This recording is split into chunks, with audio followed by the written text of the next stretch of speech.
occasioned by, as you may have noticed coming in, the release of a couple of books, one of which is 30-odd years old, and it's in the 30th anniversary edition, Pacifism As Pathology. Note, it says Pacifism As Pathology, not Pacifism Is Pathology. It's a distinction that we may want to explore a little later.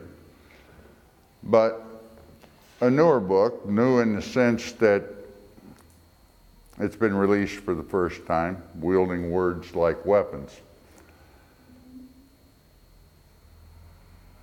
And it's going to bear a little explanation. Not the wielding words like weapons part, the main title. That in a way is self-explanatory, although the specific intent behind it is just like this. Call things by their right names in a society where everything is covered by a euphemism or absolute doublespeak. That in itself is utilizing words as weapons. Clarification. Clarity is key to any endeavor that we might undertake. Whether it's to preserve the mission, if that's possible, what's left of it. And I haven't been here in a while. It's really frightening, the changes. But I keep finding that just about every place I go, places I've lived. I get lost trying to find where I resided in the area, and that's in a brief period of time. This rate of negative change, I will call it, it's increased exponentially throughout my adult life. And I'm getting on in years, so it's relentless, unremitting, a matter of concern to all of us. That's the wielding words like weapons. Call things by their right name and don't equivocate on it. You're going to be challenged anytime you do so. Well, it probably means, don't you think it? No, if I thought it meant something else, I would have said something else. I tend to say what I think, and I tend to stand on it unless I can be shown that I'm in error. Then I'll correct and continue to use the terminology, the language, the words correctly to the best of my ability. That's all it's on about. I've always done that, so that's nothing new. It's just a kind of truth in advertising in the title of the book. That's what's going to be inside. The truth as I understand it, expressed to the best of my ability, and I think that's something that I either do or should hold in common with anybody seriously aspiring to constructive social change, irrespective of what that particular change, your emphasis, or range of changes may be. That's a common denominator factor. But the subtitle is what may bear some explanation, and that is, it's Selected Essays in Indigenism, 1995 to 2005. The book should have been out around 2006, but I had a little engagement with the thought police, Bill O'Reilly, Fox News, ACTA, governors of a couple states, the university where I was working, and so on. That took, and the judicial system, took a considerable period of time and intensive work, writing, etc., not for publication, but for particular effect in that context. So the book essentially was delayed by the better part of a decade. I could slow things down, retard them, if you will, and we're effective at that, but that does not mean, if you don't give up, that they halt it. They cannot halt the process if you're committed to following through with it. It's a second volume in what will shortly be a trilogy in a way. The first being From a Native Son, which is presently being kind of retooled. It came out in 1996, and that was Selected Essays in Indigenism, 1985 to 95. It's also going to be published by PM Press. Yeah, by the gentleman over there and the gentleman over there. And a third, as yet untitled, which will be selected essays in indigenism, 2005 through 2015. That one's pretty much in the can, so once Native Son is retooled, come out with the third volume. Remains to be seen whether I'm still kicking for another 10 years. Anybody's guess. If there is, there'll probably be a fourth volume. I'm not sure, beyond trilogy, what you call that, a quartet? But that's the intent. To just take it by decades. It shows how things evolve in my way of thinking, but also in certain respects politically. There's a historical aspect to it, aside from the fact that I do history in the sense of going back to point of departure for any particular process that I'm assessing. It's a radical scholarship because I try to find the root, and that's the meaning of the term radical. It's not got to do with being extreme or whatever. It's finding out, discerning, and explaining the root of a particular phenomena or process and tracing it. And that's an historical endeavor, but also the history of a particular movement or movements that I've been involved in and intersected with during that period. So it serves multiple purposes in approaching things this way. There's other work, but I say it would bear explanation because of one word in the subtitle, which is indigenism.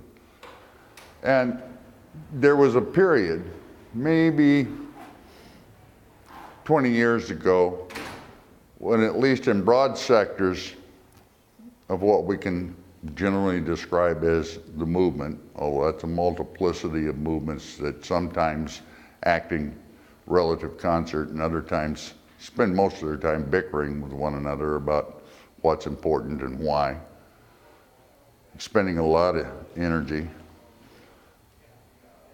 in sometimes futile contestation, struggling for primacy and so on. Not always, however, because in that contest there can be. Doesn't necessarily prove, but there can be clarification of things. Clarification of issues, clarification of values, whatever, priorities, roles, and so on. Indigenism, in that particular context I was talking about 20 odd years ago, was reasonably well understood in some fairly broad sectors. At least there was cognition of the term, and they related it to something. That's largely dissipated at this point. Use the term, you might as well be talking about, I don't know, some esoteric medieval cult. Political consciousness tends to get packaged, increasingly so, in the flavor of the moment and pursued through the media, popularized, and consciousness of where it came from, what it might stand on, the history, the legs that give it momentum, if it's going to have momentum, get lost in the shuffle. Indigenism. I'll give you capsule definition. It's fairly simple. Indigenism means to take the rights of indigenous people as first priority. In Canada, indigenous people are generally referred to as First People, First Nations. First Nation being the more common term, so take your pick, First Peoples, First Nations, either one, first priority. Note, first priority doesn't mean only priority. But I said, we're living in an internal colonial construction. So let me run that down and explain why I think indigenism is not only relevant as a way of framing our understanding and priorities. The hierarchy, if you will. Priorities are a hierarchy. And that first priority that's assigned in an indigenous conception of political struggle is not only legitimate, but in fact essential. And it begins, as we all know, whether we take that knowledge and apply it in any meaningful sense is another question, but there's really no thought required to apprehend the reality that where this process that we're engulfed in began. Every square inch of what we call Turtle Island, which is North America. Now the same case can be made for South America, anywhere in this hemisphere, anywhere in the world actually. Different framing somewhat required in that respect that I think we'll come to. But here is where we are. Every square inch of this continent, whether north of that funny little boundary they drew on a map on a piece of paper, said up here's Canada, here's the United States, and then interestingly and inaccurately, other than in a particular political construction, it sort of ends at Rio Bravo, or Rio Grande as they call it here, a river. After that, apparently we're no longer in North America, although geographically it's certainly as much a part of the continent as the territory running north of it, but there's a different colonial tradition somewhat, and a different colonial language spoken south of that. Now, there's areas of the United States where the language at issue is predominating almost as much as it is south of the Rio Grande, but that's not fitting into the convenient little picture drawn. So all the way down to the Isthmus of Panama really is what we're talking about in terms of North America. But we'll stick primarily with the US portion because again, that's where we are. And as the saying goes with regard to Mexico, poor Mexico. So close to the United States, so far from God. Yeah. Essentially dominated by its northern neighbor, if you want to call this a neighbor.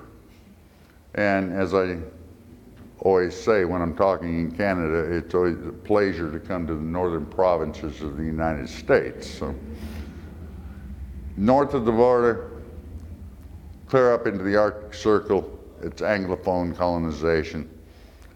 South, Iberian colonization. That's the two heritage, both European. European. I just thought I would avail myself the opportunity to pronounce their names about as accurately as they do ours. You know, I'm of Cherokee descent, which is Schlage. But there's an approximation and that's good enough. That's what we prefer to call you, so that's now who you are. The naming goes into this. You'll note that every square inch of North America inside the United States, the 48 contiguous states thereof, or you can deal with Canada, and you can add part of Polynesia with the state of Hawaii, not even in North America, not attached to the so-called mainland. It's 2,500 miles out into the Pacific Ocean. It's kind of the easterly extension of the Polynesian island chains in terms of population and so on, completely different geographically, but I guess incorporated now into North America, while everything south of the Rio Bravo is disincorporated from North America for reasons of political expediency from geopolitical planners or whatever. You used to call that just jingoism, but we've got more refined language now. Every square inch no longer possessed by indigenous people. not even in the most nominal term. About 5% remains reserved for indigenous use and occupancy by one or another, or a couple in some cases, of the indigenous nations. 5% nominally reserved for use and occupancy. All of it in federal trust status, meaning disposition of the property, the resources within it, the territory really. That disposition being determined by the colonizing power of the United States. The reservations, so-called, in Canada, they're reserves, are by any definition you want to apply, legal, sociological, political, or any other, internal or domestic colonies of the United States. That conforms to the classic definition of colonialism, which is restricted for overseas colonization. Overseas meaning that the colony is separated from the colonizer or the colonizing power by at least 30 miles or 50 miles. Depends on whose ox is getting gored here. Brits had a little issue with Ireland being too close, so the 30 miles became 50 miles. Okay. Vice versa, the 50 miles became 30 miles, okay, because part of Ireland and part of the UK were less than 30 miles, more than 30 miles apart, less than 30 miles apart. Yeah, that's legal definition. To be a colony, you have to be separated by open blue water from your colonizer. Other than that, and this defies any commonsensical understanding of reality, the relationship for those that are not separated in a colonial condition are identical to those overseas. And in some cases, Canada being a really good example, you got unpopulated territory of a greater extent than the open blue water requirement, separating the colonies from, say, the Denny up around Great Slave Lake or Great Bear Lake or Northern Cree or any of a number of other peoples up in the Northwest Territories and Yukon, separated from that little belt along the border that was occupied by either Francophone or Anglophone colonizers. I thought the separation was what was key, but this has to do with the Westphalian notion of the territorial integrity of states. So you can have decolonization in terms of overseas colonies, okay, and that becomes law beginning with the Declaration in 1960, but not internal colonies, because to decolonize internal colonies, to acknowledge the right of self-determination of these colonized peoples, you would be disturbing the territorial integrity of the colonizing state. Now, this gets rather interesting if you look at the history of colonization. That would mean that once the Germans, for example, had occupied the French, for example, or the Dutch, Netherlands, Belgium, Denmark, Poland, Czechoslovakia, Belarus, Ukraine, none of those would have been subject to liberation, restoration of self-determining rights, because of course they weren't separated from the colonizing power by open blue water. Amos Césaire pointed out immediately after the Second World War, this is absolutely absurd, and the Nazis had essentially done nothing in Europe that Europe hadn't done, including some of those countries, France, for example, that had been occupied by the Germans, by the Nazis, if you will, hadn't done out in what became shortly known as the Third World. Yeah?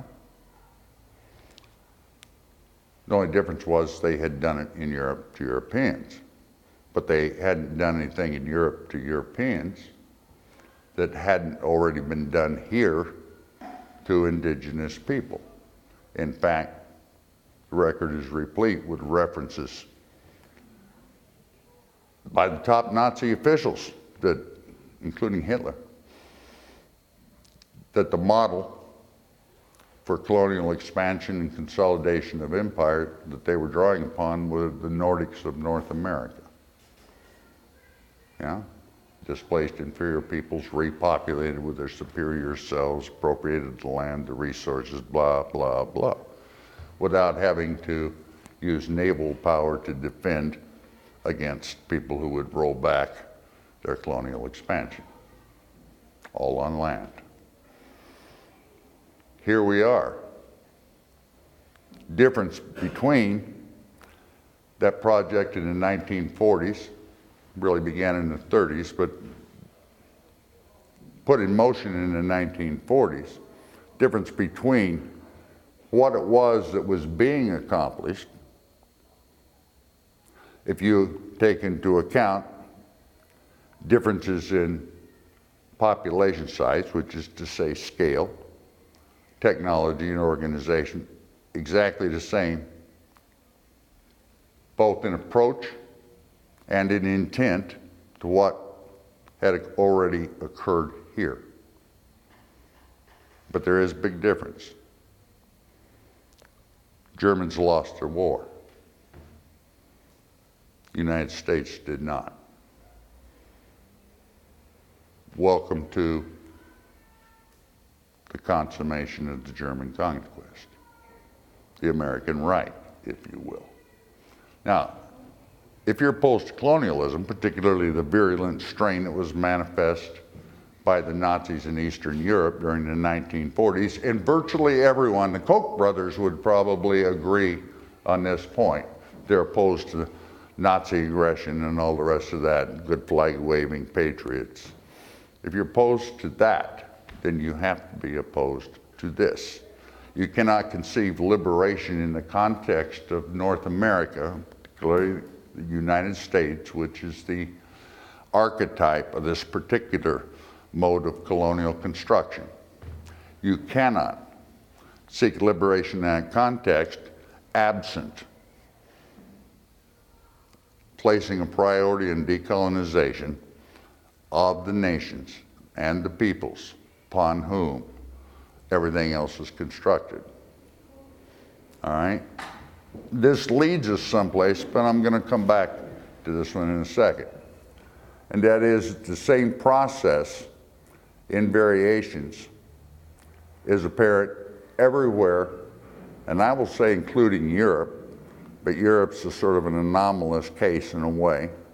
It has its own set of characteristics of having colonized itself first and foremost, and to such an extent, with such intensity, with such seamlessness, that it no longer understands the fact of its own colonization. And I'm not talking about the Wars of the Roses and all that. I'm going back much further to Charlemagne, expansion of the Holy Roman Empire, the subjugation of the indigenous peoples, the Christianization, indoctrination, and conversion into a sensibility that they understood themselves as Europeans, and that is something that had to be invented. There is no geographical entity that you can define that constitutes the so-called continent of Europe, not just a continent, but if you remember your readings from some time back or get some old books, you'll see it referred to self-referentially, I might add,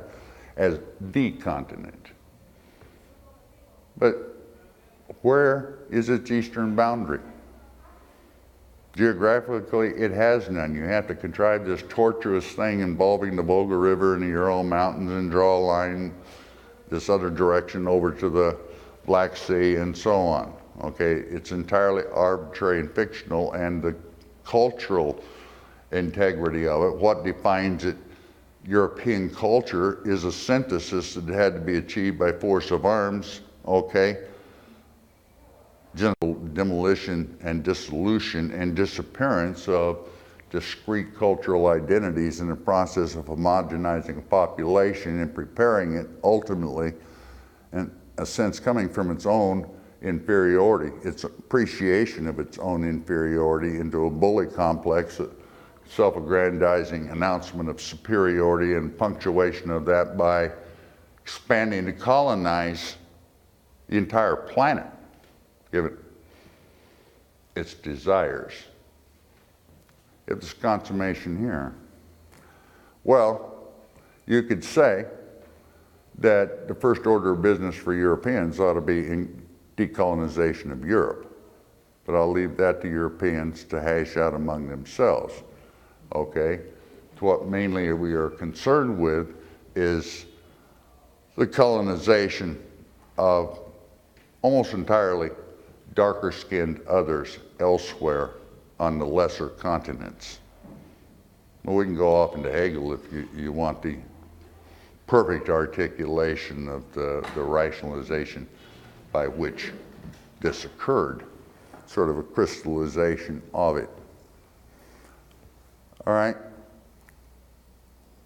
You got this by the 1950s, at the point Zare was talking about, conception that there is a first world, that's that European, Western, so-called democratic, capitalistic entity that is expanded and colonized. And then you got a socialist alternative that comprises a second world that is centered in the Soviet Union, is expanded into China, and okay. And then you have this third world. And the third world are the more southerly countries, the South, the global South as it's been called. It's been colonized by the capitalist Europeans primarily, but if you look at the old Soviet Union, it's really even older, the Romanov Empire. They didn't change the geographic reality of that much at all. It subordinated the peoples, the nations that have been subordinated by the Romanovs, and just continued in being with a different arrangement of the deck chairs, is how I like to put it, okay? You got a adjustment, a rearrangement of social, political, economic relations within the corpus, okay? But the peoples who were not Great Russians remained essentially subordinated to Great Russians throughout the entire period. That was the model that was being expansion. Well, you could say that's a colonizing or imperialist enterprise as well, and it reflects that in 1950s, 60s, and on into the 70s. But first world, second world, and then this third world. Where indigenism comes in is a George Manuel. Other people had used the term a bit earlier, but published a book along about 1972, so popularized the conception, or made visible the conception, or brought to consciousness the conception of the fourth world. And that is the indigenous world, sometimes called the host world, upon which all three of the first, second, and third world had been constructed. The argument being that those of the fourth world, wherever, whether that be in Africa or in Asia or so-called Latin America. And by the way, Latin America, what does that have to do with Rome? I mean, Latin refers to Rome, Ibero-America, okay? I understand the colonizers were Spanish and Portuguese for the most part. Italians didn't play any role, much less Romans, but in any case.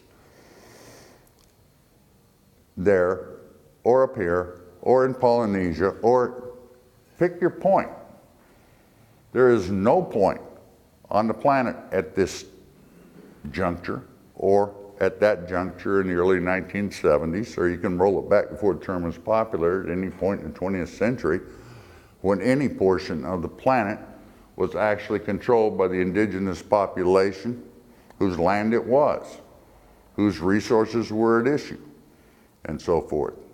And point being, entitlement to decolonization is vested as much equally, at least, in each of them as in the newly independent or struggling for independent third world countries. All right? But you had that colonial partition in Africa, and the newly decolonizing entities defended the borders created by the colonizers with all due ferocity. Most of these compartments established for administrative purpose in Berlin Conference in 1885 encompassed several, sometimes many. If you're looking at the Congo, a couple hundred indigenous peoples. But in liberation, they were to be as encompassed, incorporated, irrespective of their desires, the determination of what they wanted to do in the newly liberated territories as they had been under Belgium or France or England or Germany down in Namibia, or the Italians in Ethiopia, and Ethiopia was never really colonized, but that was the aspiration. The Italians in Libya. In that sense, it was Tweedledee, Tweedledum. No change. And that meant you had internal colonies composing the newly arrived independent nation states of Africa. And you've had continuous struggle ever since. Ever since. You look at the history of the Congo since independence, and it's been continuous warfare. It's been referred to as Africa's World War. And examine the criteria involved in what constitutes the basis of the armed struggle in each of those, the armed conflict. These are conditions of war.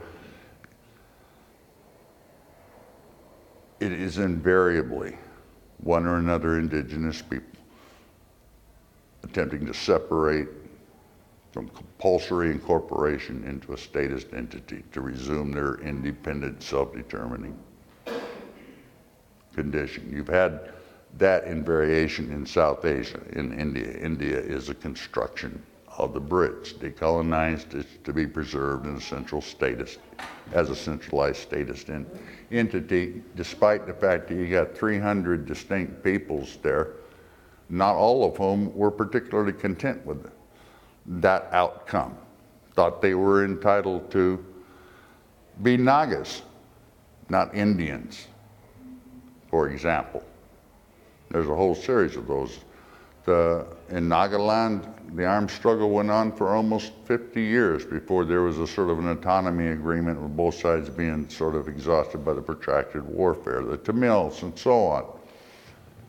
You have that condition there. That's internal colonialism, but that's not something restricted to overseas expansion by Europe, but it's something that is, now we got emulation of the Europeans in terms of how society should be organized and so forth, what progress looks like, what the meaning of social change is to be. That has taken hold in the context of the darker skinned others, and they're self-colonizing. They're colonizing one another. But now we've got a different form here, and this comes closer to that Nazi model. And it's settler state colonialism. Okay, you got an invasion, you got a liquidation or a displacement of the indigenous population and a replacement with what the Germans of that particular political persuasion of the era referred to as superior breeding stock. They weren't quite so crude, although in eugenic circles at the early 20th century, you'd find discourse like this, but Americans have always, Americans meaning Anglo-Americans in particular, Euro-Americans more generally, have always looked at themselves as being racially superior. That is, say, genetically superior. Okay? this begets a superior culture, superior way of life, and all others would be subordinated to it. And some can be admitted to a certain degree insofar as they emulate the colonizer. There's a very complex history can be recited in this regard too, but that's really an integral part of where we find ourselves. Other settler states besides the United States would of course be Canada, would be any area of Ibero-America where a self-defined and on occasion actual Latino supremacist government is in place. Argentina has been a classic example of that, but you find it throughout the entire continent, country by country, to varying degrees of intensity. South Africa under apartheid was prime example. Israel, colonial settler state. Australia, Aotearoa, which is otherwise known as New Zealand. Okay, the settlers come in, set themselves up as an independent entity, which then leads us into the discourse of post-colonialism. Post-colonialism means colonialism is in the past, but here's the colonizer sitting here purporting to be independent of the mother country, therefore no longer a colony of the mother country. You want to look at a post-colonial society? Here we are, except colonialism is alive and well on every Indian reservation in the country. You can make an argument that's alive in several other contexts as well. It's crystal clear with regard to indigenous people, but you can make a case, and it was made in the late 60s fairly effectively, that there was a black colony or colonies. That you had an internal colonial construction that was imposed upon, or that status, that situation imposed upon persons of African descent. This gets a little complicated too, because where you demarcate red and black in this regard gets to be a really interesting proposition, and white folks have always defined that if you're any part black, you're black, irrespective of whether you could be half Indian, you could be half white for that matter. Okay, but you're going to be black, and there's reasons for that as well. You could make a case that there's a colonial condition being imposed in the northern half of Mexico that was taken in the so-called Mexican-American War, with certain rights reserved under the Treaty of Guadalupe Hidalgo that have been systematically violated by the United States and the imposition of U.S. dominance in colonial terms upon the population that chose to stay once the war had ended. But like I say, the crystalline example where it begins is with indigenous people, because if you hadn't taken the land, not you in a generic sense for the purposes of the argument, if you didn't take the land and either annihilate or displace, which is say the same thing in the end, because eventually you run out of space to displace people into the population and repopulate, then none of the other stuff that's arisen could have arisen. I've heard slavery referred to as America's original sin. Excuse me. If it hadn't been for the conquest and displacement, the acquisition of indigenous land, there would have been no place to set up the plantation economy and anchor the transatlantic slave trade, which began on this side of the Atlantic, incidentally, not in Africa, although the African slave trade was already booming, compliments of Portugal in West Africa. The first slaves sent across the Atlantic were from Hispaniola by Cristobal Colon to Spain. Okay, that's the initiation of the transatlantic dimension. And Indians were being enslaved by the English in the Carolinas and so forth to set the whole process in motion before the first Africans were being imported in any substantial numbers. You already had a slave labor pool that had been established. You had a shatter zone created in the area east of the Mississippi over to the Carolina coast, what becomes known as Georgia a little later on. at the same time with the same effects as the shatter zone in West Africa, both caused by the slave trade. So as the Africans are being brought in, they're being mixed into a labor pool of pre-existing indigenous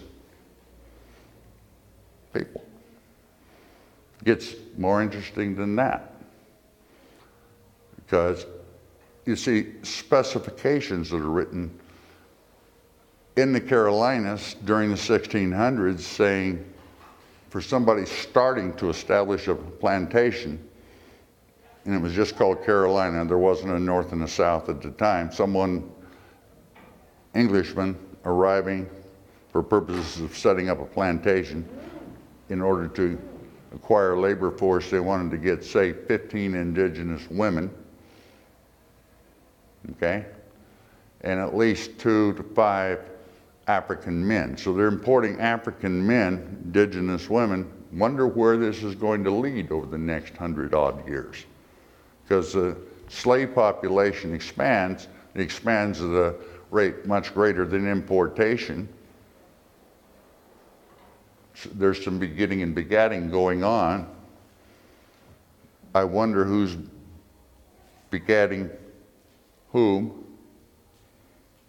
If you got African men and red women, Jack Forbes sort of traced the evolution in this and the origin of red-black peoples. So you can't distinguish, other than the U.S. Census Bureau for purposes of racial nomenclature in the United States, you can't really distinguish. This goes to certain commonalities. In liberating indigenous people here, you affect the deconstruction of the mechanism of mutual oppression. All of the forms of oppression that we oppose, and we can all name them: militarism, racism, sexism, ageism, homophobia. You want some more? Yeah, you know the list as well as me. It doesn't include absence of better bike paths, but okay. Yeah. We can always divert into really useful projects, keep ourselves busy feeling progressive rather than confronting the actual issues. All of those are contingent upon maintenance of the territorial integrity and the use of the resources, disposition of resources, irrespective of how they're might be redivided in a more equitable manner and so forth, based upon continuing subordination, colonization of indigenous people. So a little exercise that I like to run people through. Okay, you all know what your priorities are in terms of those isms, and I support your opposition to all of them. Okay? Share.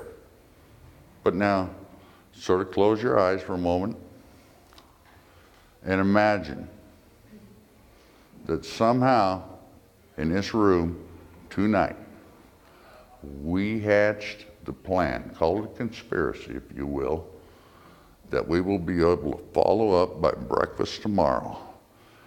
And at that point, when you open your eyes, all of those isms, from militarism through ageism, sexism, to classism, to all of those have been repealed.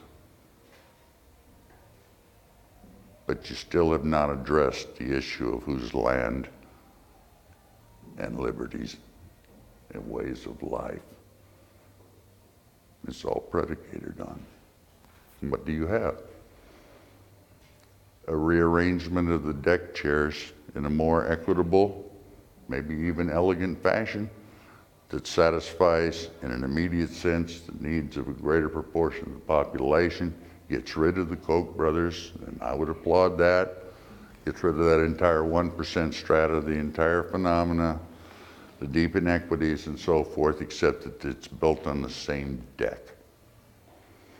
So irrespective of how you rearrange the deck chairs, you've got the fundamental ingredients that brought about, made possible, in fact guaranteed that the modes of oppression that we just opposed and abolished, to our brilliant engagement of collective intellect in hatching this plan to achieve what we've all struggled all of our lives to achieve, almost, we're bound by virtue of having it placed on that deck of internal colonization, denial of indigenous rights, self-determining rights, continuing the colonization, to replicate exactly what it was we opposed. Unavoidable. That's the precondition. Okay? If you make a wonderful omelet, I mean, the best omelet that's ever been prepared by any chef anywhere at any time in a cyanide-lined skillet, it's going to kill you. All right? First priority has to be to effect the decolonization of indigenous people. Indigenous rights, which we don't even understand as rights. There's only one right that indigenous people traditionally would embrace, and that is the right to fulfill your responsibilities to the land, to the other relations, to sustain the habitat, the environment, the ecosystem, whatever term you'd like to use, the balance of that, the functioning of that in a condition that it will still be inheritable by your posterity 7 generations down the road. Nothing precludes fulfillment of that right, which is in all our interests. I think that's becoming clearer and clearer all the time. Nothing precludes the exercise of that supremely important right more than having somebody else with an antithetical point of view announce that they have a superior use for your land, dispossess you of it, take control of it, and open a uranium mine, or the Dakota Access Pipeline, or the tar sands project, or again, you know the list as well as I. This does not mean that we are not all indoctrinated at this point in manifesting the behaviors that beget all of these maladies that we oppose. But the basis for addressing, transcending them, can only lie in that fundamental requirement of decolonizing the basis upon which we would create the alternative. That's the general paradigm of what these essays address. And it's not that they're repeating this kind of talk over and over again. There's all these facets, all these angles, all these trajectories that are addressed, but they all point in the same direction. And I can talk in terms of mutuality of struggle, joint efforts that have been made, alliances that have been made, in terms of those struggles, the ways they were repressed, the mutuality of our oppression, which is very real in a lot of forms. The things that happen to indigenous people as a result of colonization are not unique to them. Their particular station, set of rights in the discourse of the West are different to a certain extent. But oppression is oppression. The resolution of the oppression, however, requires seeing the circumstance clearly, and in that clarity of perception, devising what it is we won't be able to close our eyes and concoct in time for breakfast tomorrow. But otherwise, we end up circling endlessly around various rocks. Tactically, and I've talked about that before, our approach is often more alchemy than anything else. That if you repeat the same failed experiment often enough, eventually you'll produce another result, but also conceptually. So that you hear weird incantations about smash the hierarchy. Well, there's hierarchies all around. Which one did you have in mind? I think I know. But the concept of hierarchy also would include things like systems of priorities, where to apply limited resources and energy to achieve maximum effect, both tactical and strategic vision and so forth. They're contingent on, you see, the very sorts of things that in confusion people waste their time opposing. We need clarity. But for clarity, we need history. And in history, we acquire an appreciation of where we actually are rather than where we imagine we might be. In an understanding of where we are, we understand the direction that we need to go and the means that must be employed to get there. And then liberation is possible. So, I'm going to stop there. Try to line out a package that might stimulate a little conversation.